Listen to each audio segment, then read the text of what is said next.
Muy buenas tardes, tengan todos ustedes. Damos inicio a la mesa redonda con temática de la conmemoración de los 200 años de la consumación de independencia de México. Esta tarde tenemos el honor de que nos acompañen tres ínclitos ponentes. La doctora Juani Margarita Domínguez, jefa del Archivo Histórico del municipio de Monterrey, coordinadora cultural y profesora de la Facultad Libre de Derecho. El maestro Héctor Jaime Treviño, director del Archivo General del Estado de la Secretaría General de Gobierno, y el maestro Gerardo Puertas, profesor de planta y coordinador del programa Liberarte de la Facultad Libre de Derecho. Como recordatorio, dejo que esta es una mesa de diálogo y los ponentes no tendrán un tiempo por pregunta establecido. Son libres de comunicarse entre ustedes como mejor lo prefieran. Demos por comenzado el evento.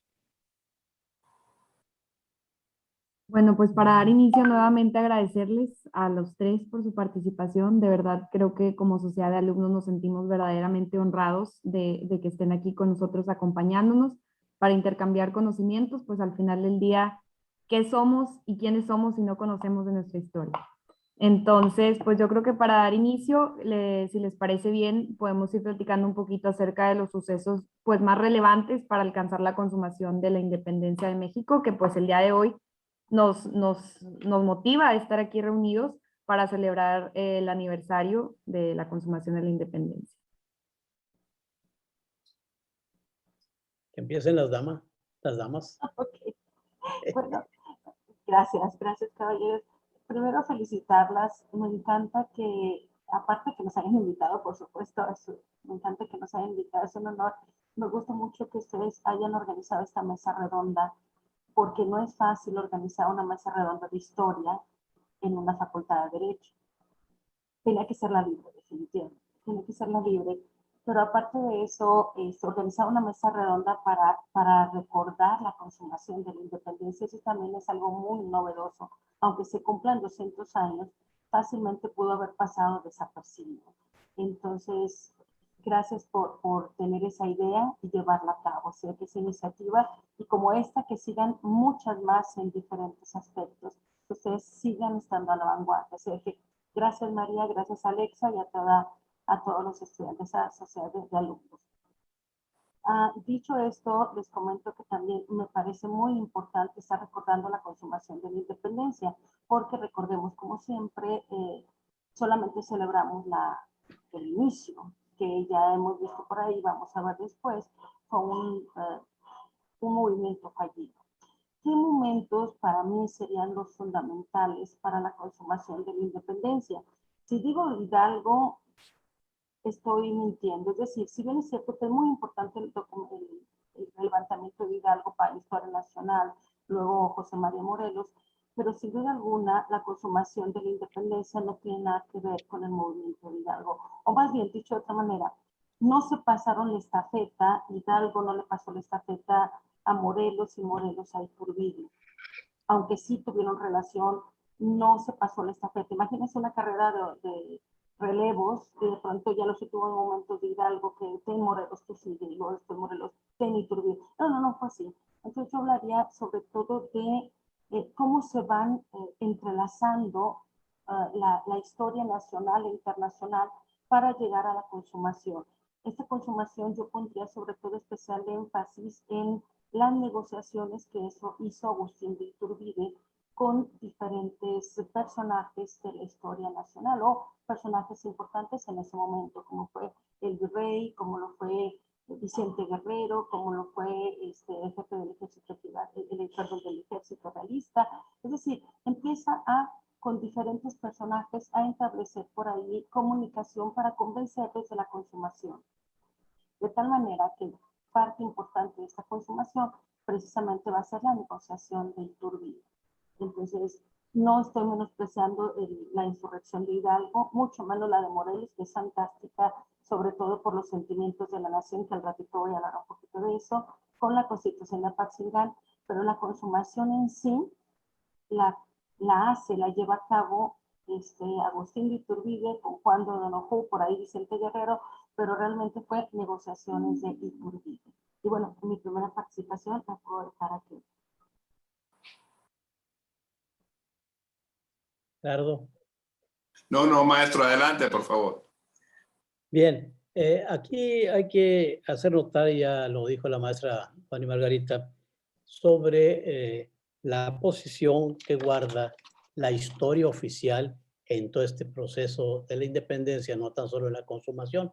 Estas categorías las inventaron para darle un sentido a lo que es el movimiento de la independencia, pero sí en realidad son hechos inconexos, o sea, no están conectados, sino que la historia oficial los empezó a unir y de una manera maniquea también, hay que decirlo, donde va a establecer los buenos y los malos. Hay que recordar que el discurso político, la política educativa incluso, la forja el grupo que está en el poder. Y esto lo van haciendo cuando los liberales triunfan después de la Guerra de la Reforma y finalmente después de la intervención francesa.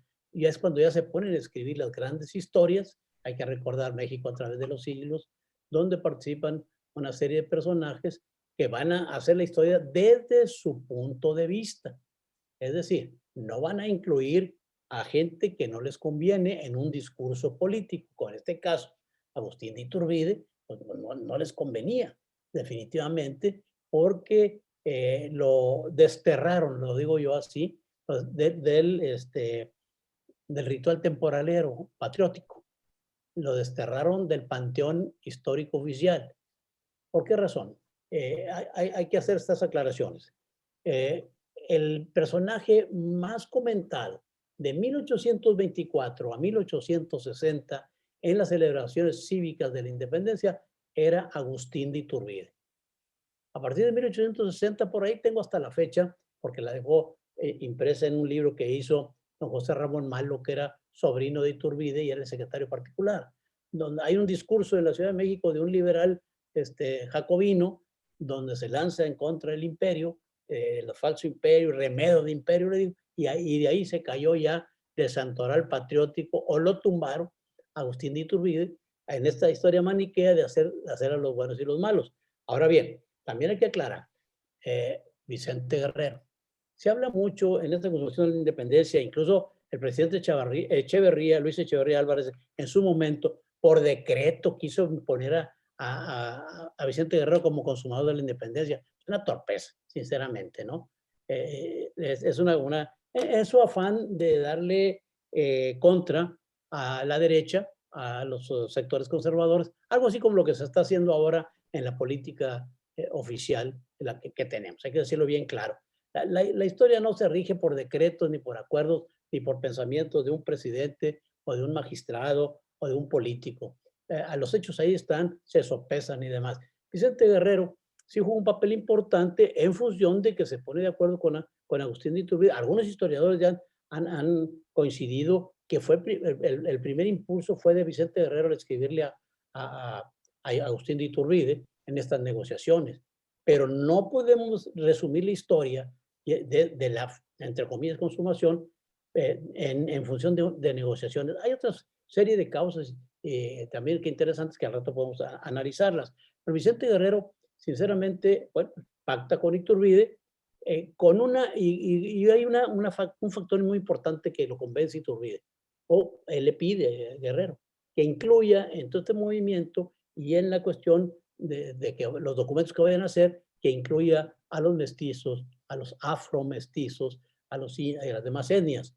Y Iturbide hábilmente, en plan de igual, incluía a los asiáticos y demás. Interesante posición. ¿Por qué? Porque esta negociación hay que valorarla. La consumación de la independencia no es un hecho militar, no es un hecho de batallas. Sí las hubo, menores y demás, y que incluso Agustín Iturbide llevó la peor parte. Sin embargo, esto es una magnífica negociación, así lo digo, magnífica negociación política de Agustín de Iturbide que logra aglutinar, primero convencer a los jefes realistas, y todavía voy más allá, ¿eh? Los realistas fueron los que hicieron la independencia de México. Perdón, hago otra aclaración. México no existía. Es la independencia política de la Nueva España. Y otra aclaración, no es independencia económica porque México no ha sido nunca independiente económicamente. Eso hay que dejarlo bien claro y se enoje quien se enoje, ni modo. Pero la habilidad en 7 meses. Qué maravilla lo que hizo Agustín de Iturbide, qué maravilla política, porque además, pues no había teléfono, no había internet, no había carreteras, no había autobuses, no había trenes, comunicarse con todos los jefes, primero convencer a los jefes realistas que cuidado, algunos no curtían mal las baquetas, eran gente preparada, culta y que tenía también su visión. Entonces, Iturbide hace toda esta negociación en 7 meses, maravilloso lo que logra, definitivamente. Claro, hay la cuestión anecdótica y también, ¿por qué no decirlo? La preocupación de la élite criolla por ya emanciparse y tener una participación.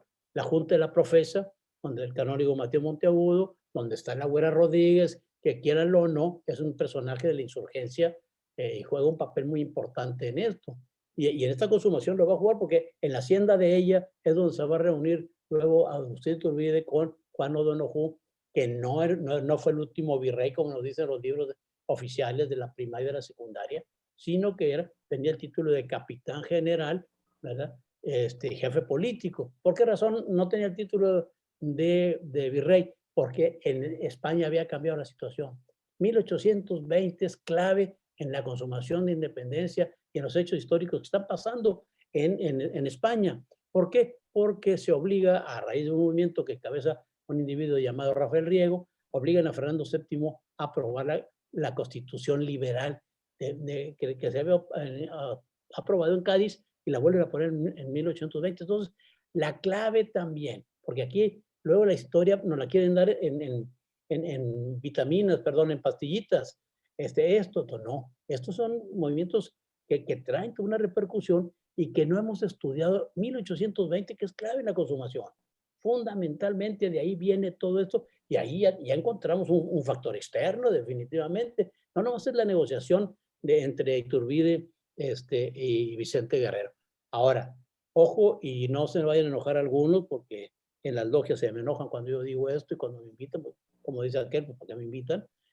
Vicente Guerrero era un tipo valiente, arriero, conocedor de la región sur, de las montañas surianas, junto con Juan Álvarez controlaban toda esa parte de ahí, viejo caudillo, que estuvieron con Morelos, ambos, pero no tenía grandes luces. Cuidado con esto, ¿eh?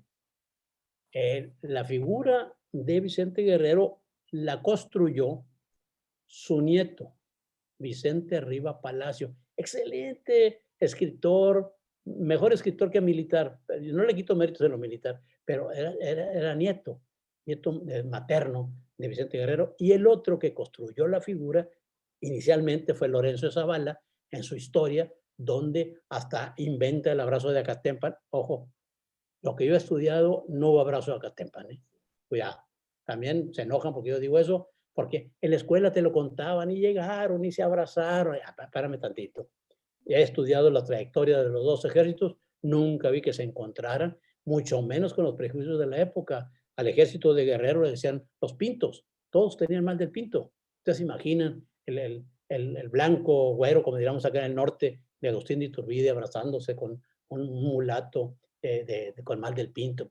Digo, ahora las otras construcciones anecdóticas son bonitas para contárselas a los niños, pero pues ya las mentiras en la historia ya las estamos desechando definitivamente, aunque todavía hay historiadores que yo les llamo trasnochados, ¿verdad? Que todavía nos cuentan que Juárez y las borreguitas y que va mi espada en prenda, voy por ella, de Guadalupe Victoria. Pues, ¿quién lo escuchó? ¿Quién lo dijo? ¿Quién lo anotó? Entonces, esa es una historia anecdótica muy bonita. Esto de la consumación de la independencia, Iturbide fue la pieza clave, pero también, no nada más en esas negociaciones, sino que hay tres documentos esenciales. El Plan de Iguala, que hay que leerlo artículo por artículo, los tratados de Córdoba, que aquí ya es el reconocimiento oficial, porque Juan O'Donoghue era el capitán general, era el jefe político y reconoce la independencia. Este es clave. Y luego el acta de independencia, que aquí festejamos la consumación el día 27, en todo caso sería el día 28, porque el acta de independencia se hizo el 28, donde no aparece ningún insurgente. Entonces, esto también tiene connotaciones económicas, porque la élite criolla es la que estaba atrás de esto en función ya de situaciones de tipo económico. Bueno, yo le paro porque si no me sigo en 6 horas hablando aquí. Gracias, Alexa. Gracias, María. Adelante, maestro. Gracias.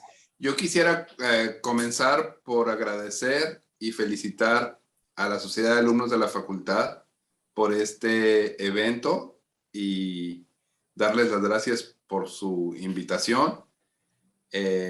A María, a Alexa, que fueron las personas por cuyo conducto estoy aquí este mediodía.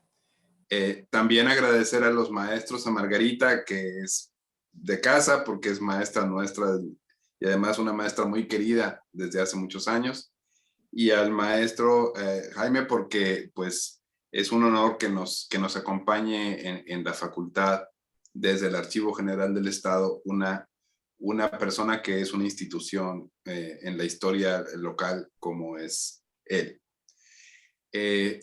Dicho esto, no quisiera repetir lo que ya los maestros dijeron, porque además yo estoy, como les decía antes de que comenzara el Zoom, pues soy como un guppy en una pecera en la que hay 2 tiburones o 2 ballenas, para que no sea algo tan amenazante. Es decir, 2 grandes maestros de la historia, y pues yo soy simplemente un profesor de derecho al que le gusta la historia. Pero en cambio quisiera enfatizar algunos puntos, algunos de carácter general sobre la historia y otros en particular sobre el tema de la consumación y lo que nos preguntaba María. El primero sería, a ver, la memoria. Pues a mí me gusta a veces cuando algunas personas no consideran que la historia es importante, pedirles que pensaran por un momento que pierden la memoria. Todos sabemos que hay enfermedades terribles que nos llevan pues justo a eso. Y tratemos de situarnos en esa posición e imaginar que de pronto no sabemos ni cómo nos llamamos, ni qué edad tenemos, ni qué nacionalidad tenemos, ni en dónde vivimos, ni quiénes fueron nuestros padres, o quiénes son o fueron nuestros hermanos, etcétera, ¿sí? Perderíamos toda identidad, ya no seríamos nosotros mismos. Pues eso mismo ocurre a las naciones. Las naciones que no aprecian la historia sencillamente pierden su identidad o se pierden a sí mismas. Al inicio, cuando veía yo este hermoso vitral que les pido que lo observen, que tiene las letras acero y la escalera preciosa que está enfrente del vitral, y que tiene, el maestro tiene pues atrás de él, le decía: maestro, ¿está usted en las oficinas de Fundidora Monterrey? Y bueno, perdón que vaya a otro tema, pero cuando uno piensa en Fundidora Monterrey y cuando reflexiona sobre cómo en muy buena medida el desarrollo industrial de esta ciudad y el desarrollo industrial de México se dio sustentado bajo 2 pilares fundamentales, que fueron la cervecería Cuauhtémoc y la Fundidora Monterrey, y uno ve ese edificio, no puede menos que emocionarse de pensar toda la historia que pasó por ahí. No porque Fundidora haya sido perfecta, ni porque sus accionistas o sus directivos hayan sido santos. No lo fueron. Cometieron errores, tuvieron fallas, tuvieron aspectos negativos, y sin embargo, sin Fundidora Monterrey, Monterrey no sería lo que es. Eso es simplemente para enfatizar, digamos, la importancia de la historia como memoria y como fuente de la identidad. Sobre la consumación o sobre la independencia en términos generales, Pues, hombre, basta ver los hechos, basta ver los años.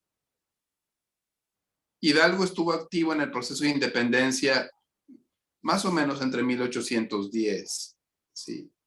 Y para 1813 está Morelos, pero tanto Morelos como desde luego Hidalgo ya habían desaparecido.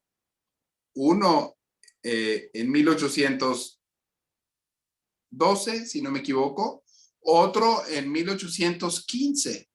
Morelos estaba muerto en 1815. ¿Qué pasó entre el 15 y el 21? Durante 6 años, ¿qué ocurrió? ¿Verdad? Este espacio de tiempo relativamente largo nos permite ver cómo realmente no es un continuo el proceso de independencia y el final tuvo poco que ver con el inicio del proceso de independencia. ¿Por qué se da la consumación? Ya lo decía el maestro, la consumación de la independencia fue un pacto de élites, fundamentalmente de las élites novohispanas, es decir, de la iglesia, de los terratenientes, que como sabemos estaban íntimamente ligados, del ejército, de las autoridades civiles, respecto de algo que estaba ocurriendo en España y que es el trienio liberal. Es decir, en España se estaban nacionalizando los bienes de la Iglesia Católica. En España se estaban cerrando monasterios. En España, trágicamente también, se estaban destruyendo bibliotecas y pinacotecas que estaban en los conventos, cosa que nos va a ocurrir a nosotros a mitad del siglo XIX. Bueno, todo eso sacudió a la metrópoli y todo eso seguramente asustó profundamente a las élites políticas, económicas, militares, religiosas de la Nueva España. Y yo imagino que ellos pensaron, caray, pues hasta ahora nos hemos sentido protegidos en nuestros beneficios, en nuestros intereses, por la liga con España. Pero a partir de ahora parecería que la liga con España es una amenaza justo para esos intereses y beneficios. Entonces, cortemos por lo sano, rompamos antes de que lleguen estas ideas y nos contaminen a la Nueva España. Y por eso se da la consumación. O sea, de otra manera sería muy difícil de entender por qué este general realista de pronto, ¿verdad?, se hace una propuesta de independencia y se acerca a los insurgentes. Pues por eso, porque fue un representante de las élites del poder novohispano, ¿verdad?, que viendo lo que estaba ocurriendo allá, ¿verdad?, se acercó a los insurgentes para tratar de llegar a un pacto. Y eso explica una buena parte de la tragedia de México hasta la fecha y sobre todo de la tragedia de México a todo lo largo del siglo XIX, porque la consumación de la independencia fue una victoria de la separación política, pero fue una derrota de algunos de los principios, de algunos de los anhelos que habían estado, por ejemplo, en los decretos de Hidalgo, en los sentimientos de la nación, en la Declaración de Independencia y en la propia Constitución de Apatzingán, ¿sí? Es decir, fue un triunfo, pero también fue una derrota. No quiero abundar, desde luego, coincido, el consumador de la independencia de México es Agustín de Iturbide. Y ahí tendríamos que distinguir. Hace un momento decía, bueno, Fundidora no fue perfecta, tuvo muchos defectos, pero su papel en la historia de nuestra ciudad es indiscutible. Iturbide no fue perfecto, tuvo muchísimos defectos, quizá el más grande de todos, declararse emperador. Pero es el consumador de la independencia. Y por ello tiene su lugar en nuestra historia y un lugar muy importante en nuestra historia. Gracias. De acuerdo, coincido plenamente y yo creo que me quedo con esta frase que mencionaba el maestro Héctor Jaime, de que en realidad la consumación de la independencia, más que una guerra y más que un movimiento militar, fue una obra de estrategia política y de negociación. Entonces, en ese sentido, me gustaría ver qué piensan al respecto, tomando en cuenta que José María Morelos y Pavón pues es un caudillo, un jefe militar. ¿Cuáles fueron las repercusiones desde su perspectiva de su muerte en la consumación de la independencia de México? Porque a mi parecer, en mi humilde opinión, considero que en el momento que José María Morelos y Pavón sale de este cuadro de la historia, la independencia toma un camino más estratégico, lleno de más negociación, de más inteligencia y no tanto de un movimiento militar, que es justo lo que platicábamos. Entonces, me gustaría ver qué opinan al respecto. Bueno, primero que nada, quiero compartirles unos versillos apoyando lo que también dijo el maestro Torcano de la historia oficial, porque en el original del himno nacional habla justamente de Iturbide. Obviamente también hablan de Santa Ana, porque recordemos que fue en el periodo de Santa Ana que se crea por ahí el himno nacional. Pero para que vean un poquito sobre la historia oficial y cómo cuando no es bien visto por esa historia, se corta los hechos históricos. En este caso, el himno nacional, en la estrofa séptima, dice: si a la lid contra vuestra enemiga nos convoca la tropa guerrera de Iturbide, la sacra bandera, mexicanos, valientes seguid. Bueno, esta estrofa se quitó del himno nacional porque no convenía justamente para esa historia oficial. En el caso de Morelos, si bien es cierto que se le igual en el panteón de los héroes y de los villanos, está justamente Morelos. Morelos tiene muchos aciertos. Es más, Morelos me encanta los sentimientos de la nación y la constitución de Apatzingán, por supuesto. De hecho, también apoyando lo que dijo Gerardo Puertas, Luis Villoro le llamará al Estado que surge después de la independencia, de la consumación de la independencia, perdón, que no va a ser un Estado, le va a llamar Estado fallido, porque justamente no se pueden consumar los ideales de los insurgentes, no se consuman por ahí, no se consiguen por ahí. Inclusive también va a llamar que la revolución de independencia fue desdichada precisamente por esto mismo. Y quiero hacer alusión a por lo menos uno de los planteamientos de Morelos en los sentimientos de la nación, cuando habla de que la única diferencia que en ese pacto que él hace, o en ese tratado que está haciendo, ese documento que está haciendo, él dice que la única diferencia que haga entre un americano y otro sea la virtud o la no virtud. ¿Qué significa esto? Que no haya una diferencia entre hombres y mujeres, entre esclavos y libres, entre castas. De hecho, ahí dice que no haya más castas. Entonces, eso hay que retomarlo y valdría la pena que nos preguntáramos, en 2021 ya conseguimos esto de Sentimientos de la Nación, de este documento, ya lo conseguimos en 2021. Digo, porque ustedes se fijan, en 2021 de pronto si yo voy con el gobernador actual o con el gobernador que va a entrar y le digo que quiero hablar con él, y al mismo tiempo le dice Carlos Slim, sin menospreciarme, yo creo que le va a dar preferencia a Carlos Slim. Y yo puedo decir es que es porque es varón y es misógino. No, yo creo que hay otro interés de por medio, ¿verdad? Entonces, ¿hemos llegado a esto? No. En la consumación de la independencia, otra vez yo retomaría, Hidalgo y Morelos no se manejan, no se manejan. Todo lo que vamos a ver que se retoma va a ser el plan de Iguala, que es prácticamente el mismo en los tratados de Córdoba y en la declaración de independencia, el acta de independencia. No hay de ellos. Obviamente hay mucho, por ejemplo, en el plan de Iguala se habla de que no hay castas, de que también se habla de una igualdad. que hay una libertad.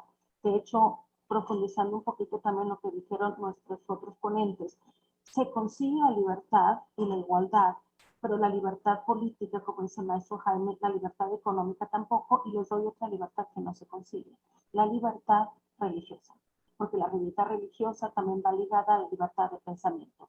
¿Cuándo se va a conseguir la libertad religiosa?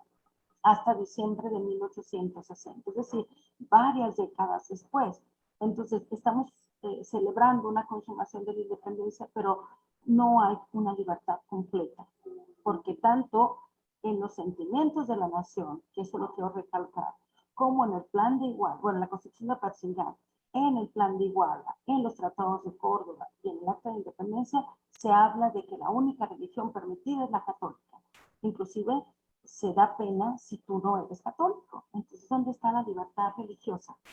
Que, como les digo, conlleva también a una libertad de pensamiento. Yo poder pensar en rojo, en amarillo, en azul, es la libertad de cultos. Cuando se emite la ley de la libertad de cultos, ahí se está emitiendo justamente un respeto, una ley al pensamiento, a la libertad de pensamiento. Y acá no se consigue. Entonces yo creo que, habría que replantear todos estos documentos, sí darles a cada uno el lugar que merecen, pero sobre todo replantear qué pasa con la consumación, qué pasa con la libertad, qué pasa con la igualdad. Porque todo eso se consiguió en la letra, pero en la práctica, ¿cómo quitar de un día para otro las castas? Es como si ahorita, no sé, quisiéramos darle voz y voto a los marcianos. Estoy exagerando, pero más o menos para pensar un poquito. En la vida cotidiana eso es más difícil. Pues bueno, aquí le dejaré un poquito.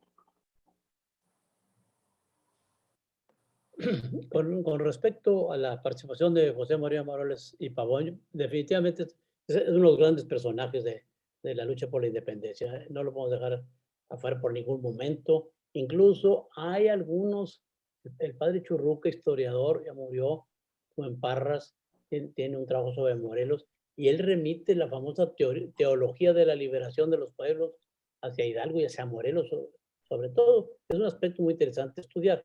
Es, además, también hay que ver lo que produjo, ¿no? La Constitución, los sentimientos de la nación. En este Congreso de Chilpancingo, donde él se autonombra diputado por Nuevo León. Es muy interesante el personaje, pero inconexo ya con lo que estaba pasando en la consumación. La realidad es que el movimiento de la independencia estaba casi apagado. Ya incluso Guadalupe Victoria se había amnistiado, Andrés Quintana Roo se había amnistiado, Nicolás Bravo, López Rayón, que batalló mucho, lo dejaron en la cárcel, Ignacio López Rayón, y les interesaba mucho el sur, que allá estaba en las montañas, que es muy difícil combatir en esa territorio serrano. Estaban Juan Álvarez, Pedro Asensio y Vicente Guerrero. ¿Por qué mandan a Iturbide hacia allá? Porque les interesaba al virrey en ese momento la cuestión económica, porque asaltaban continuamente los carruajes que conducían mercancías, mercaderías, que conducían oro, plata y demás, producto del galeón de Filipinas y de otros barcos que llegaban al puerto de Acapulco. Por eso lo mandan allá, no tanto porque representar un problema, lo eran en cuanto a la seguridad del virreinato, pero ya la llama de la independencia estaba casi apagada. Eso hay que notar, hacerlo notar, ¿eh? Lógicamente, Iturbide, cuando ve esta situación, él va a capitalizar para esta élite criolla y particularmente para sus fines políticos, que también los tenía, y también tenía sus fines económicos. Hay que recordar que en el Bajío se había convertido en un especulador de los productos de primera necesidad, los compraba baratos, los acumulaba y luego los vendía caros y demás. Había negocios y corrupción y todo esto que se da en los ejércitos y en las entidades oficiales. Entonces, hablamos de momentos inconexos. Cuando llega Javier Mina, con el gran ideólogo que es el padre Mier, ese es otro momento inconexo donde ni siquiera tuvo contacto con Guadalupe Victoria, que estaba refundido por ahí en una cueva en Veracruz. Entonces, lo interesante, volvamos al tema, cómo se logra conducir esto por parte de los realistas, de grandes jefes realistas, y hay un escrito del general Vicente Filisola, italiano, Vicente Filisola italiano, general realista, lo escribía mal, se hace una especie de carta a un personaje imaginario llamado Don Nicolás y le dice que este movimiento de independencia no tiene nada que ver y es completamente contrario al que inició Hidalgo y compañía. Está muy interesante porque es lo que estamos diciendo ahorita. Es todo lo contrario de lo que estaba pasando en aquel inicio de la independencia, que la historia oficial, bueno, lo agarra de un jalón, inició con Hidalgo, siguió con Morelos, luego Javier Mina, y ya concluyó con Iturbide, más bien ellos dicen con Vicente Guerrero Iturbide, ¿no? Lo hacen así, en esa forma. Definitivamente, volvamos al personaje clave. El personaje clave es Agustín de Iturbide, por donde le quieran buscar los documentos que redactaron, donde no participan los insurgentes, no participan. En 2 reuniones que tuvo en su residencia, o el lugar donde residía en Ayutla, ¿verdad? Donde hacen el plan de Ayutla, pues viene, hay un relato muy interesante en un viejo libro que tengo de 1857, donde el personaje que lo escribió pues estuvo presente y dice todo lo que estuvo pasando por ahí y cómo eran las aclamaciones a Iturbide y que incluso lo tratan de nombrar generalísimo, Alteza Serenísimo, y él lo rechaza políticamente, pues si era un tipo político. No, esas cosas no son para mí, que yo necesito que el pueblo esté unido, que eso es lo más importante. Lo mismo pasó cuando entra en el ejército trigarante de la Ciudad de México, lo recibe Ormachea, que era el alcalde, y aquí le entrego la llave de la ciudad. No, se la regresa, no señor, las ciudades deben estar abiertas para el pueblo y demás. Oye, es un discurso que me parece que se lo estoy oyendo ahorita a quienes están en la presidencia de la República, ¿no? Pero era la cuestión política de que se trataba. Ahora, muy hábilmente, del ejército trigarante, la religión, la unión y la independencia. La religión, porque ningún personaje de estos iba a negar la cuestión católica, porque era lo que unía. Si verdaderamente se iba a combatir a la religión católica, no hay ejército trigarante definitivamente. No los concita ni a los pobres, ni a los ricos, ni a la élite criolla, ni a la élite, perdón, la élite no, ni al grupo mulatos o mestizos o indios. Entonces, ahí es un lugar político exacto que utilizó y llenó Agustín de Iturbide. La unión, pues la unión de todos los mexicanos, decía, no importa si sean españoles, si sean mestizos, sean asiáticos, afrodescendientes, como decimos ahora, porque ya no podemos decir ni negros porque nos ejecutan. Entonces, en este sentido, fue muy hábil para establecer eso. Y la independencia, bueno, la independencia, todos estaban de acuerdo en la independencia. Vicente Guerrero, Iturbide, Asensio, Juan Álvarez, Filisola, Pedro Celestino, Negrete, Armijo, todos, pues sí, pero cada quien tenía su idea de la independencia, cómo, y luego lo que iba a proceder, cómo vamos a organizar este país. Se hablaba en un principio de una monarquía. Hay que recordar que Fray Servando y el mismo Ramos Arizpe en un principio también pensaban en una monarquía constitucional, como se planteó en el imperio. Vamos a hacer un congreso. Y cuando hay un congreso es una monarquía constitucional, definitivo.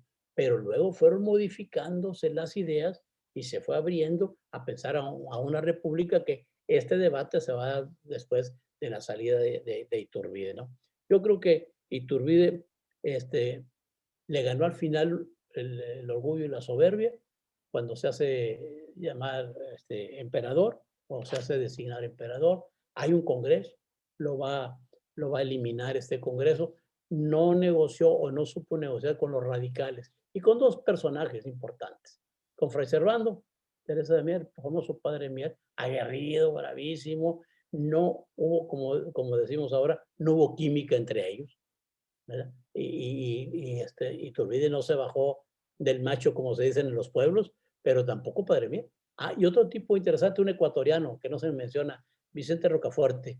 Vicente Rocafuerte es un gran personaje que actuó aquí en la independencia de México y en su país, en Inglaterra y demás. Y está otro, Miguel Santamaría. Miguel Santamaría, un veracruzano interesantísimo, que al final es el que va a hacer la negociación con España en 1836 para hacer este tratado de reconocimiento de España-México, y cuyo artículo 2 dice total perdón y olvido de todos estos hechos sangrientos que pasaron. Digo, para los que andan pidiendo perdones ahora, ¿no? Yo creo que eso ya está establecido legalmente. Creo que este es uno de los episodios más interesantes de nuestra historia y también hay que rescatar a los personajes, ponerlos en su justa dimensión, porque luego, como ya se hizo emperador Iturbide, ponlo en la historia oficial, lo pusieron en el lado malo, en esta historia maniquea de los buenos y los malos, es el malo, es el traidor. ¿Traidor a quién? Si no traicionó a su patria. No, incluso cuando vino de Inglaterra, él venía con la idea, no sabía que lo habían declarado traidor si regresaba a México. Él venía con el afán de ayudar a México, porque en Europa se estaba hablando de la reconquista de la Nueva España. Entonces, él venía con ese afán. Por eso, este personaje tiene todas esas aristas interesantes, independientemente ya si fue monárquico o que quería, fue emperador y demás, pero hay que rescatar ese lado positivo y yo lo veo muy bien los documentos que se hicieron ahí. Lógicamente hubo opiniones de varios personajes que intervinieron, pero el plan de Iguala, los tratados de Córdoba y el acta de independencia verdaderamente son documentos extraordinarios que tenemos que leer, tenemos que analizar, volver a esas fuentes, ¿no? Y un poco compararlo, como decía Juan y Margarita o María, sobre el acta de independencia que hizo Morelos, porque ahí ese asunto es bueno para hacer una comparación, porque afortunadamente los tenemos los dos. Bien, nomás ya para terminar, el acta de independencia a propósito tuvo una historia interesante, se hicieron nomás 2 ejemplares, uno de ellos se quemó, el que se usaba, se quemó cuando se incendió el archivo de la Cámara de Diputados, se incendió el archivo y se perdió. El otro se había perdido desde 1830, lo vendieron en Europa, finalmente llegó a manos de Maximiliano, luego alguien lo obtuvo por ahí, Iscabaceta, por ahí, total, hasta 1961, el que él fue el último dueño, su padre le había dicho, no me quiero morir sin que tú te encargues de llevárselo al presidente de la República, a Adolfo López Mateos, y es el que se conserva actualmente. O sea, también tiene el documento sus historias. Gracias. Bueno, ya que el maestro volvió un poco al tema de Iturbide, yo también quisiera volver un segundo, solo para enfatizar un punto. Toda proporción guardada. Pensemos en un personaje como Napoleón Bonaparte. O sea, ¿quién fue Napoleón Bonaparte? Bueno, este soldadito corso, ni siquiera nacido propiamente en la Francia continental, que fue volviéndose cada vez más destacado y más importante, que se casa con esta viuda noble y a través de ella va generando una serie de conexiones de carácter político, que luego se convierte en un gran general, que después se hace cónsul y que finalmente se corona emperador. Literalmente, como sabemos, se corona emperador. ¿Sí?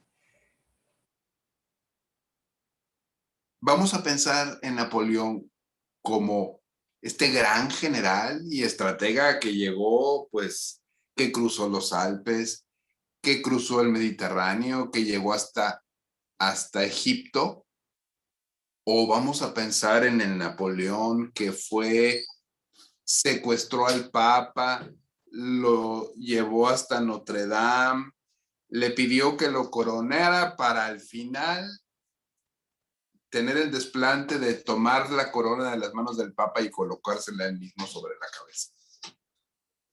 O vamos a pensar en este gran modernizador que sistematizó las leyes, ¿verdad? Que encabezó el proceso que nos dio el primer código civil, que creó el sistema métrico decimal. Bueno, los dos son Napoleón Bonaparte. Y el Napoleón Bonaparte, modernizador, codificador, patrono de las ciencias, ese es el mismo que este hombre que, pues, se corona emperador. Y es el mismo que es el gran militar, el gran general, el gran estratega. Entonces, no por recordar solamente al que se coronó emperador, vamos a olvidar las otras facetas de la personalidad de Napoleón. Algo parecido, toda proporción guardada, pues tenemos en un personaje como el de Iturbide. También hablábamos de la maestra Margarita, nos hablaba de el no establecimiento de la libertad de cultos y del Estado laico. Bueno, en efecto, como sabemos, así fue hasta 1859. Tuvimos un Estado católico, una religión única, oficial. No tuvimos libertades religiosas como en consecuencia, ¿sí? Todo eso explica o todo eso manifiesta lo que ocurrió en la consumación de la independencia. Es decir, los que consumaron la independencia bien sabían que no podían librar todas las batallas, que si libraban una batalla en contra de los intereses de la Iglesia Católica, siendo la Iglesia tan poderosa en términos espirituales, en términos económicos, en términos morales, en términos políticos, ¿verdad? Pues que si libraban una batalla en contra de ella, a lo mejor nunca iban a lograr el objetivo. No en balde el propio Hidalgo al inicio del movimiento lanza vivas a la fe católica y promete obediencia al Santo Padre, ¿sí? ¿Por qué? Porque él sabía, uno, que haciendo eso se iba a lograr que muchos lo apoyaran y que haciendo eso no se iba a enfrentar contra esta institución que si hoy es poderosa, entonces era poderosísima, ¿verdad? Que le hubiera generado muchos problemas al encabezar, digamos, el proceso de independencia. Respecto de la monarquía que el maestro nos mencionaba, pues en efecto, visto desde hoy, visto desde lejos, resulta sorprendente que, bueno, en el momento de consumar la independencia, no solo proclamemos que México será una monarquía, sino que será una monarquía que estará encabezada por Fernando VII o por un príncipe católico español. O sea, ¿cómo es posible, diríamos nosotros desde una visión del siglo XXI? ¿Por qué monarquía? Pues claro que es posible. O sea, era la forma de gobierno natural, ordinaria, común, lo que se acostumbraba, lo que estaba en boga. Entonces no es sorprendente que ellos hayan pensado, vamos a ser independientes, pero seguiremos siendo monarquía. Esto en abstracto. Ya en concreto, bueno, de nuevo, una noción más que nos demuestra cómo fue un pacto de élites y cómo fueron las élites novohispanas las que realmente lograron la independencia. Pasando a Morelos, muy rápidamente, que es lo que nos preguntaron de inicio. Caray, pues es un personaje singular, extraordinario, por sí mismo, pero no solo por sí mismo, por haber tenido la visión, la capacidad, la humildad de decir, hay ciertas cosas que yo no sé y necesito reunirme, acercarme con aquellas personas que sí saben. Y por eso va con Rayón primero, que era un abogado, y por eso va con el doctor Cos, y por eso va con Quintana Roo, y por eso reúne a estos, podríamos decir hoy, intelectuales, que son los que le permiten darle contenido al movimiento ideológico, al movimiento de independencia. No en balde, tenemos 3 de los escritos más importantes. Fíjense, los sentimientos de la nación, en donde hace más de 200 años ya se hablaba de leyes para reducir la riqueza, ¿verdad? Digo, la pobreza y la riqueza, para equilibrar la pobreza y la riqueza. En el fondo se estaba hablando de este concepto de justicia social, tan de moda en los últimos tiempos en México, pero hace más de 200 años.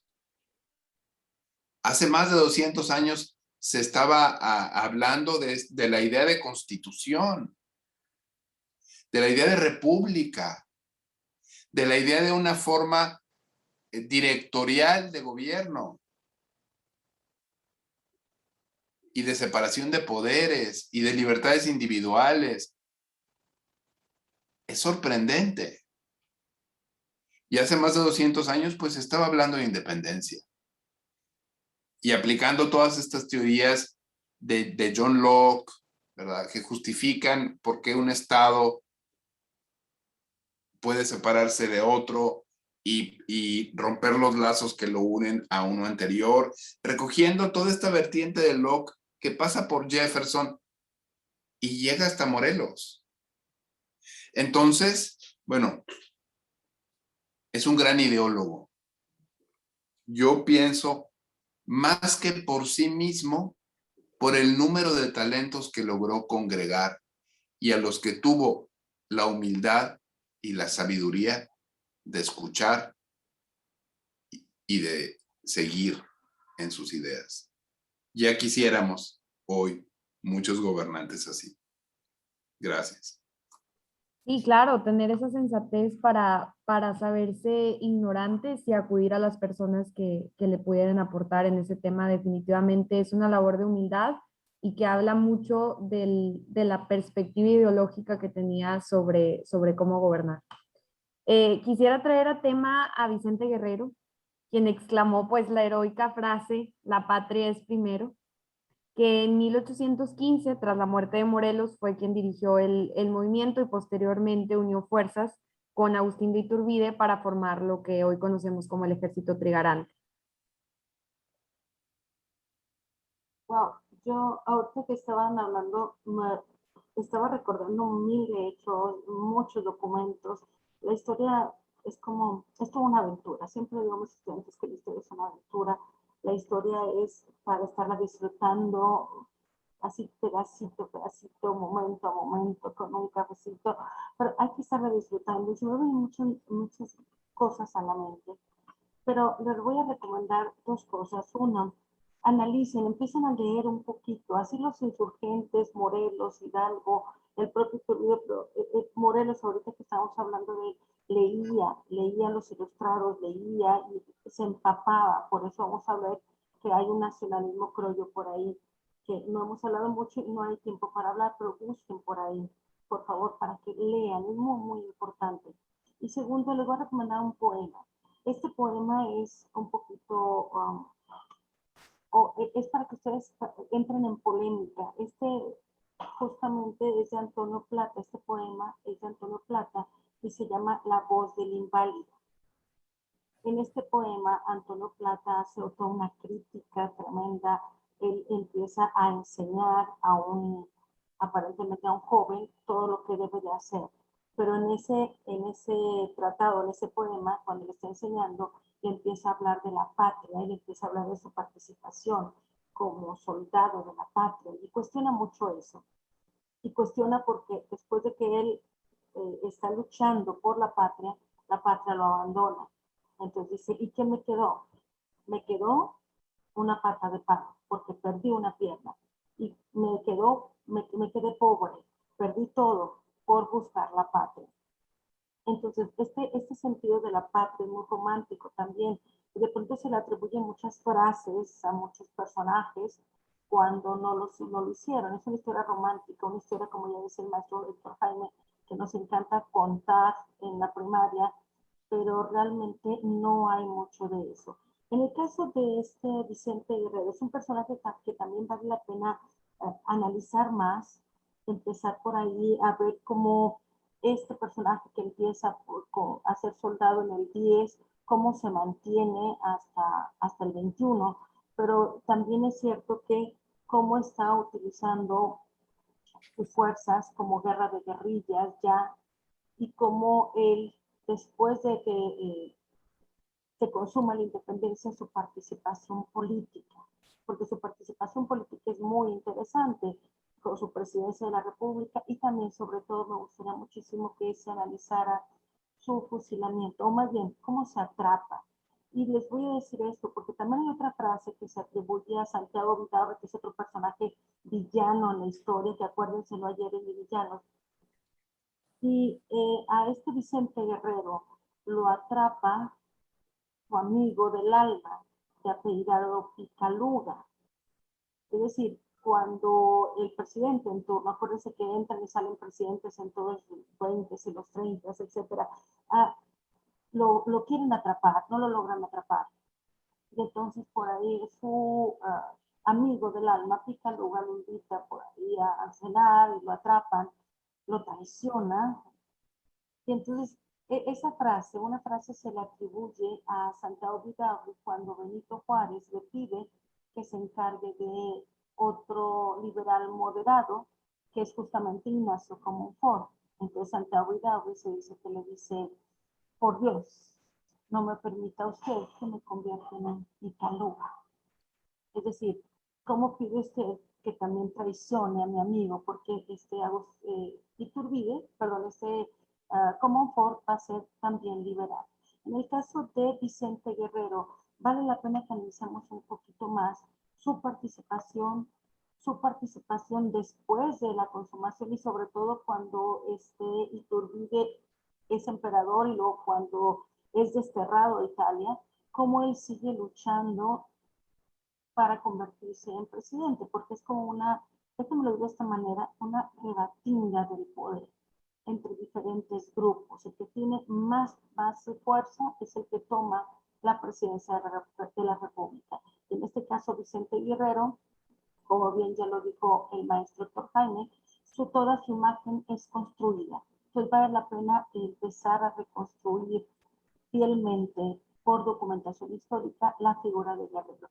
En mi caso, mi percepción es interesante la figura de Guerrero, es importante para esa concertación con Iturbide, pero definitivamente Iturbide es el que siempre se va a llevar toda esta imagen. Que también vale la pena estudiar más a Iturbide, qué hizo en Europa, en Italia, qué sucedió con él, y luego esa muerte que nos mueve las tripas y el corazón. Digo, si ustedes analizan cómo fue también su muerte, es dramática. Ni siquiera sabía que lo habían nombrado como traidor a la patria, justamente. Esta patria, ¿qué es la patria? Y bueno, la patria dice que es traidor y lo fusilan en Padilla. Tremendo. Al respecto de Vicente Guerrero, primero hay que dejar bien claro, es uno de los grandes personajes de nuestra historia, definitivamente. En el aspecto militar, en el aspecto guerrillero, vaya, de las montañas. Ahora, de ahí a que como funcionario, como gobernante haya sido bueno, esa es otra cosa. Yo pongo la alegoría al parangón como algunos buenos comentaristas de fútbol que tenemos, buenísimos para comentar, pero darles un balón y no lo saben ni patear. Más o menos así estaba Vicente Guerrero, cuidado, por eso yo digo que era de escasas luces, claro, arropado por las logias que no se desarrollaron, por Lorenzo Zavala, que era su ideólogo, no puedo decir, bueno, casi me muerdo la lengua al decir que era el titiritero, ¿verdad? Que lo manejaba, pues, pero sí lo manejaba. Y luego la gran construcción de su figura que hizo su nieto también, aprovechando estas cuestiones de Lorenzo Zavala. Lorenzo Zavala en su historia inventa lo de Acatempa, no existió, lo inventa y pone ahí unas frases que, miren compañeros, les dijo que este señor Iturbide, que yo que ando contra nosotros, hoy un rollón bruto. ¿Quién lo dijo? ¿En dónde lo escribieron? Pues lo escribió Zavala, porque Zavala era republicano federal, era federalista y estaba luchando fuertemente para empezar con aquel gran genio de los conservadores que fue Lucas Alemán, ¿verdad? Rivalizaba en ese aspecto. Pero no cabe duda, es un gran presidente y además honesto. Lo fusilan, lo muere y la familia no tenía ni con qué enterrarlo. Tienen que hacer una colecta y sale hasta en el periódico oficial de la Federación, sale la colecta para enterrar a Guerrero. Se murió sin un 5. Entonces, ahí son las dimensiones de los personajes, pero de ahí que ya tenía escasas luces. Y luego otro tema de la tradición, como dice Juan y Margarita, es interesante, pero hay que ver también otros vertientes, porque que lo combate es Anastasio Bustamante. Y hay que decirlo, Anastasio Bustamante, no se vayan a asustar, porque eso lo acabamos de sacar hace un par de meses. El primer presidente gay que tuvimos, bueno, fue el primero reconocido.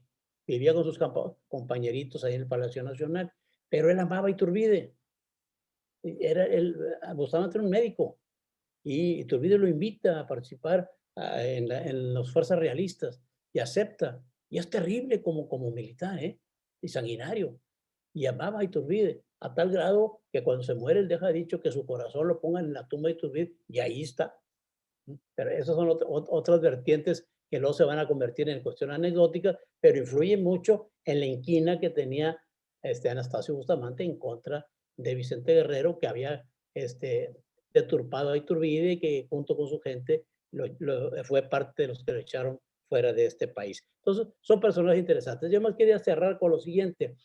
De estos aspectos que se mencionan, no nomás la cuestión de la negociación política admirable de Iturbide, hay que recordar que la Constitución de Cádiz, la PEPA, que es muy conocida la PEPA porque se firmó el 19 de marzo de 1812, el día de San José, y le pusieron la PEPA y se le quedó a la Constitución la PEPA, muy liberal. Entonces se aplica de nuevo en 1820 y elimina el Tribunal de la Inquisición. Y eso le quita mucho peso a la gente, porque ya puedes hablar, ya puedes gritar y puedes decir cosas y no te van a llevar al Tribunal de la Inquisición.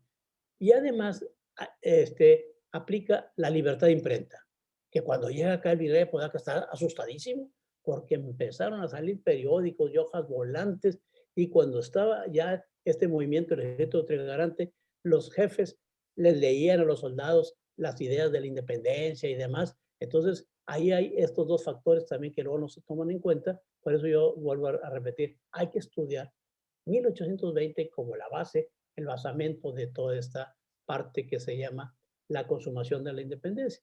Ahora, hay algunos historiadores, incluso un artículo que acaba de escribir Óscar Tamé Rodríguez, presidente de la Sociedad de Historia, nos dice, no hay, el hecho no existió de la consumación de la independencia, no es tal.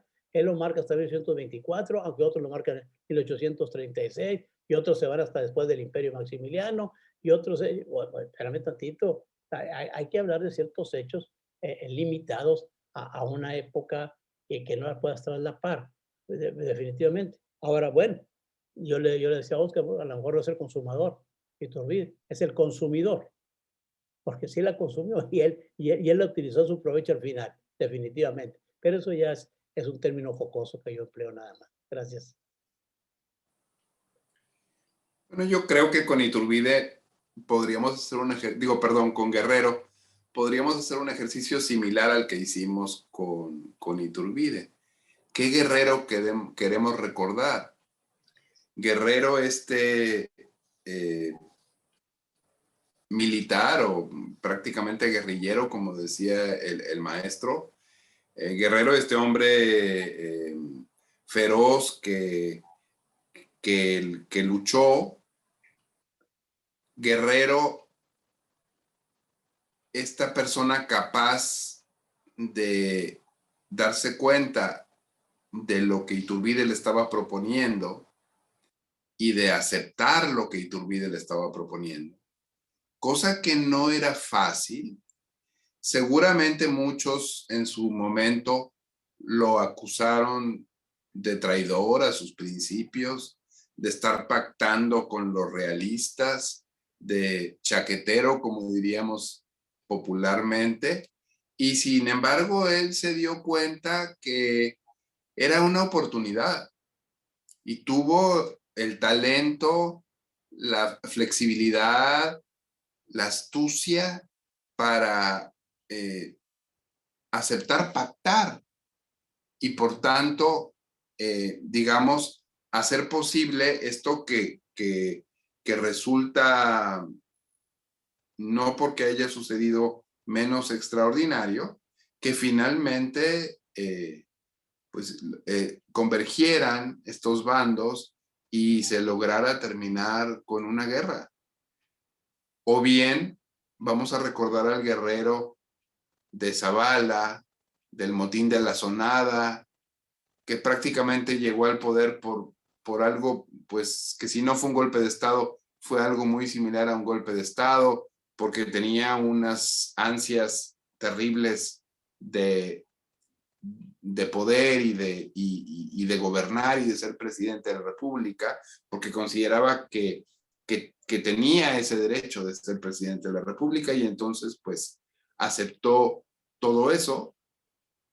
Entonces, bueno, el que participa en la consumación, el que anda en el frente luchando por sus ideas, o bien el que pues inaugura en cierta forma en esta primera transición del poder presidencial, el que inaugura en cierta forma toda esta larga y penosa historia que en México hemos tenido con, con las transiciones y los intentos de alternancia política en el poder. ¿Cuál es el guerrero que queremos recordar? Pues la respuesta me parece es todos, porque todos son Vicente Guerrero. Aceptémoslos simplemente como personas que tuvieron sus luces, que tuvieron sus sombras, como cualquiera de nosotros tiene nuestras luces y nuestras sombras.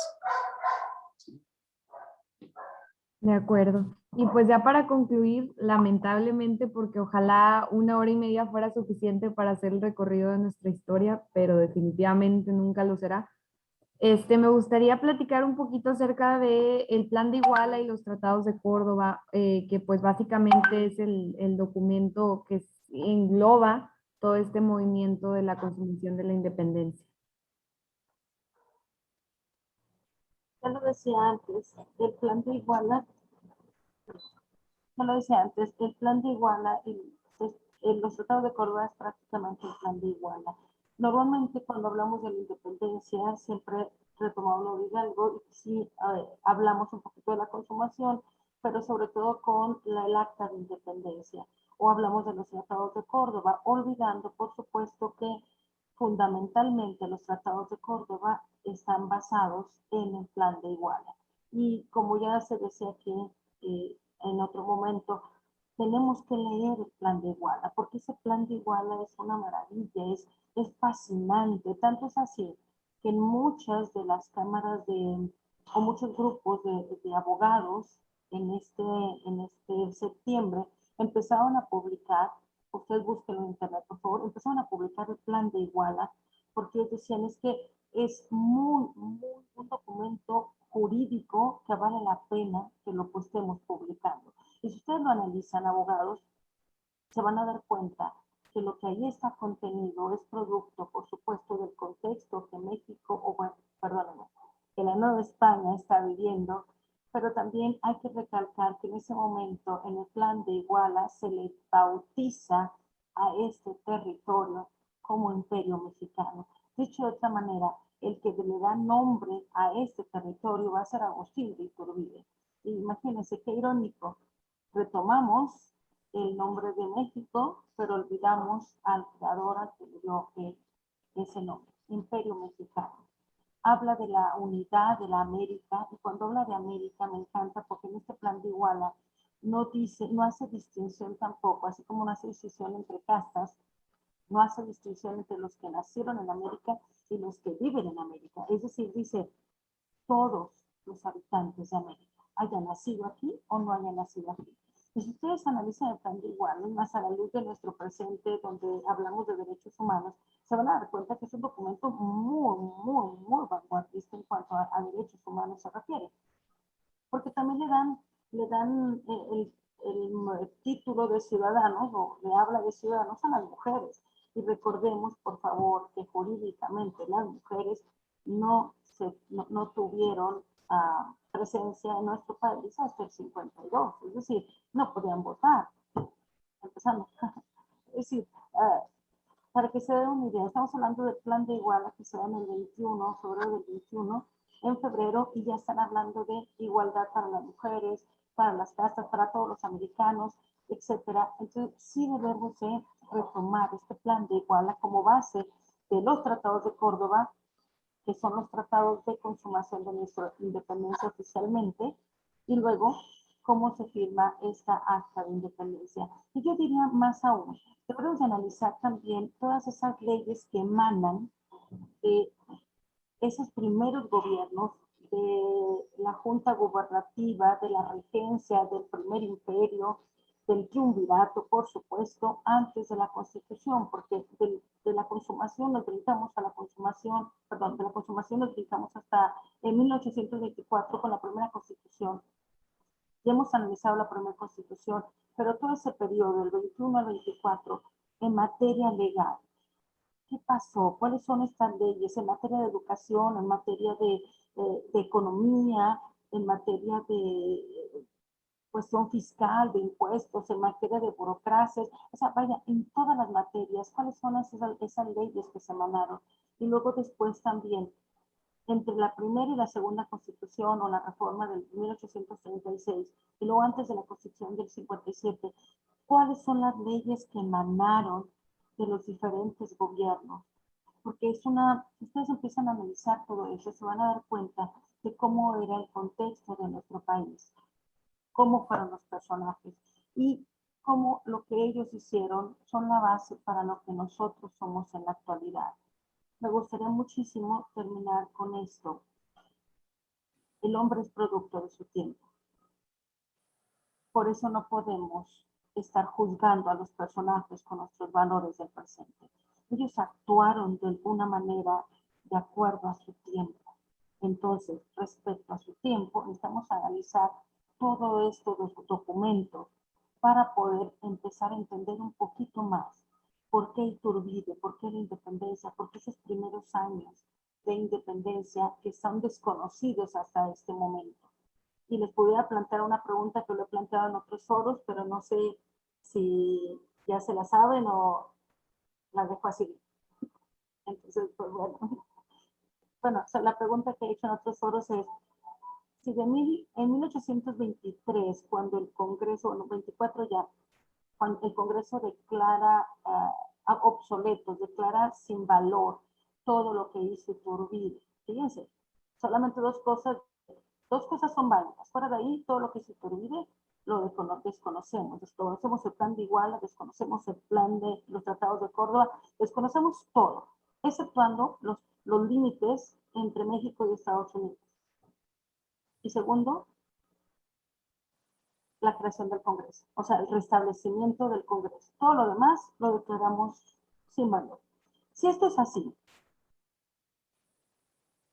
entonces los tratados de Iguala, los tratados de Córdoba son inválidos.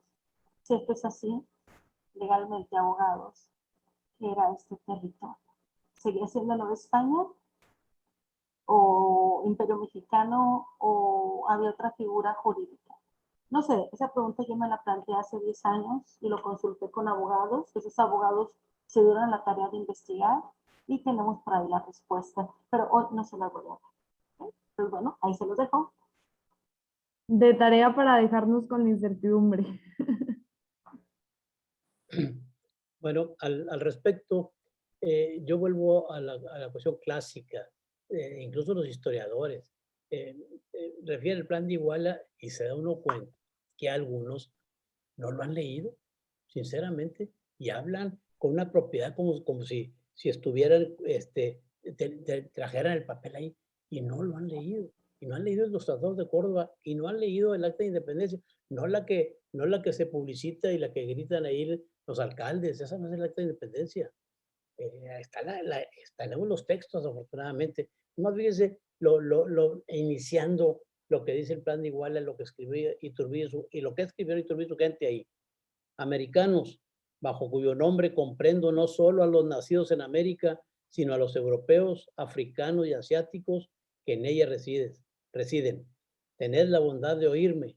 Las naciones que se llaman grandes en la extensión del globo fueron dominadas por otra y hasta que sus luces no les permitieron fijar su propia, no se emanciparon. Y de ahí hace un alegato diciendo que hay que aceptar, y habla sobre el Imperio Romano, como los tuvo juzgados y demás, y que no hay que negar todo aquello. Esto lo digo porque ya ve ahora con la cuestión de las etnias originarias y demás, y luego la lucha que hispanistas, indigenistas, esas son situaciones de tipo político, definitivamente, pero lo que se dice aquí en el texto es hermoso en la medida de cómo lo explica y que está muy actual, definitivamente.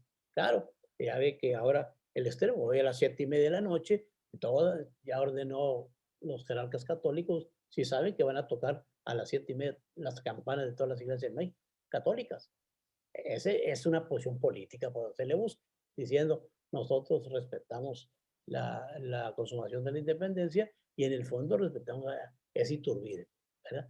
No lo dicen claramente, pero es que estamos como en México y vamos a festejar esta situación. Qué bueno que lo hagan, definitivamente, pero sí hay que analizar estos documentos que yo considero claves y básicos y que hay que volverlos. Es el caso también en Nuevo León, ¿no?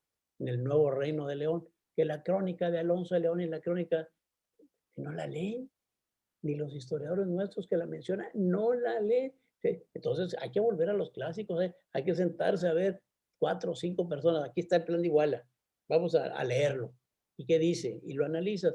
Tampoco te llevas más de una hora, hombre, tampoco hay que sacarle la vuelta a estas cosas, ¿no?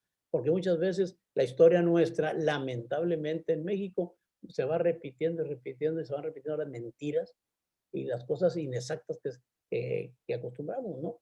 Todavía se habla del hombre Tepexpan en la secundaria, en la primaria. Sí, para empezar, ni era hombre, era mujer, y no es tan antiguo como los restos que han encontrado aquí en el noreste de 10, 12 mil años de ocupación indígena. Entonces, por eso seguimos haciendo lo mismo en una política educativa incierta, chueca, malentendida, donde las colaboraciones de los grandes investigadores de la historia se quedan en los archivos, se quedan en las bibliotecas, no pasan en esa mentalidad política educativa, no pasan a la Secretaría de Educación y deben de pasar a los libros de texto. Así es que así estamos, por eso luego llegamos a estas cosas, a pleitos de corte ideológico, pero con bases falsas, lamentablemente.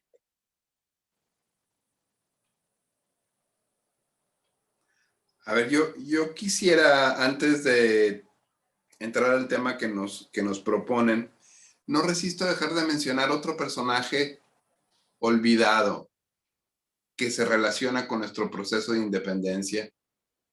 En la otra punta del proceso de independencia, en los antecedentes remotos,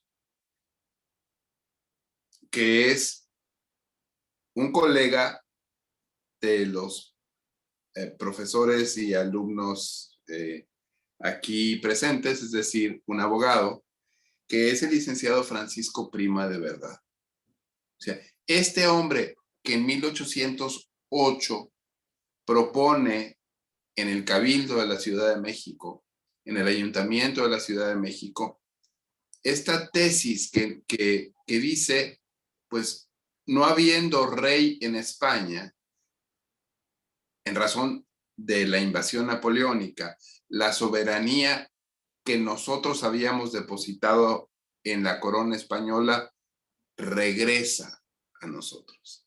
Y que de alguna manera es, pues, la chispa o una de las chispas que va alimentando el proceso de independencia cuya conclusión o consumación estamos celebrando el día de hoy. Respecto del plan de Iguala, pues destacar lo que los maestros ya dijeron. A veces, precisamente por nuestro desconocimiento y lo que es más grave, nuestro desprecio de la historia, como si no significara nada, como si no fuera importante. Entramos en un proceso que nos hace sentirnos muy salsas, por decirlo popularmente. Cuando leemos el Plan de Iguala y vemos que está hablando de la igualdad de todos los que están en este territorio, de todos los americanos, y ponen la misma posición a los peninsulares, que a los criollos, que a los mestizos, que a los indígenas, que a los de origen asiático, que los de origen africano. Caray, pues estamos hablando de multiculturalidad y de tolerancia y de pluralismo, que no lo inventamos ni en la 4T, ni en la actualidad, ni en el pasado reciente. Nada es nuevo bajo el sol, como se dirá por ahí, ¿sí? Entonces, cuando nos damos cuenta de eso, cuando nos damos cuenta que desde el Plan de Iguala está ya la idea de pluriculturalidad y de diversidad y de tolerancia, ¿verdad? Pues tendríamos que entrar en un proceso de humildad y ubicarnos en nuestra realidad, ¿sí? Otra cosa que quisiera, puntual, que quisiera subrayar sobre el Plan de Iguala y los tratados de Córdoba, pues es esta pequeña pero enorme diferencia de, y si no acepta Fernando VII, y si no acepta un príncipe español católico, pues entonces el Congreso mexicano decidirá. De donde Iturbide estaba abriendo la puerta a lo que iba a suceder un poquito después. Para concluir,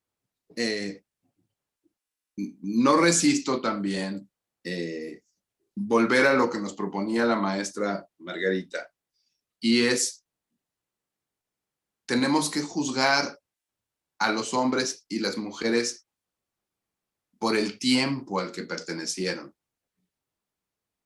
¿Sí? Porque son muy pocos los esclarecidos que son capaces de ir más allá del tiempo en el que vivieron. Son solo seres realmente extraordinarios los que pueden hacer eso.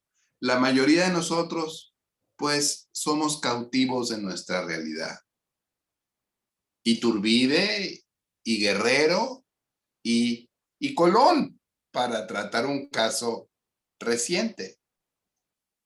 A ver, por favor, si podemos entender que los mesoamericanos, que los mexicas concretamente, tomaran reos a los originarios de otros pueblos, a los prisioneros de guerra, y les abrían el pecho y les sacaran el corazón para ofrendarlo a Dios, porque esas eran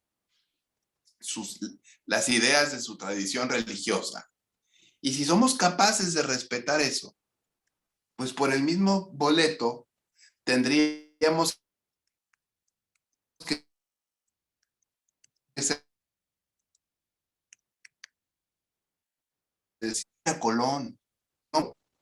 Católico, que servía a una monarca católica, ¿sí? Que creía que el monarca era elegido por Dios y que era el representante de Dios en la tierra y a él había que obedecer, y que estaba conquistando estas tierras en nombre de ese Dios y en nombre de esos reyes. Entonces, un ser también atrapado por sus convicciones, o apoyado, si lo queremos decir así, por sus convicciones religiosas, que actuó igual que los mexicas actuaron al abrir el pecho de estas víctimas para ofrendar el corazón a sus dioses, ¿sí? De manera que es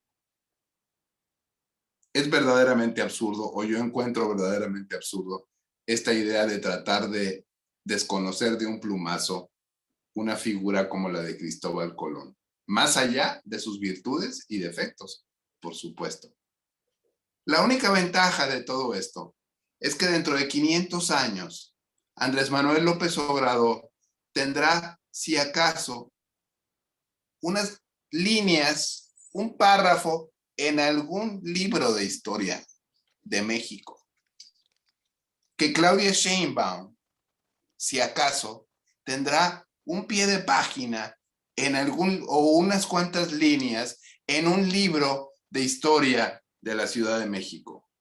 Y que Cristóbal Colón seguirá siendo Cristóbal Colón. Gracias. De acuerdo, totalmente, maestro. Inclusive justo cuando la licenciada Juana y Margarita sacó el tema de juzgar a los personajes bajo la perspectiva de la temporalidad en la que se desarrolló su historia, le escribí un mensaje privado justo recordándole el tema de la clase, diciéndole justo lo que usted y yo coincidíamos en el tema actual del monumento de Cristóbal Colón, que bueno, pues qué lamentable, pero definitivamente mi postura coincide plenamente con la de usted y con la de la maestra Juana y Margarita. A los personajes históricos no se les debe juzgar como buenos y malos, simplemente son decisiones que constituyen nuestra historia y quiénes somos. Y pues bueno, ya para cerrar, le cedo la palabra a mi compañero Santiago. Para terminar, queremos agradecerle a los ponentes que nos acompañaron el día de hoy por su tiempo y disposición para estar con nosotros. Incuestionablemente, este diálogo nos permite ampliar nuestra perspectiva acerca de la independencia de México y su consumación, así como el analizarla desde distintas vertientes. Definitivamente nos llevamos mucho de este webinar. Esperamos volvernos a ver próximamente. Nuevamente, muchas gracias a todos. Gracias a los alumnos que nos acompañaron esta tarde. Muchas Muchas gracias. gracias a ustedes. Gracias. Gracias. Hasta luego. Gracias.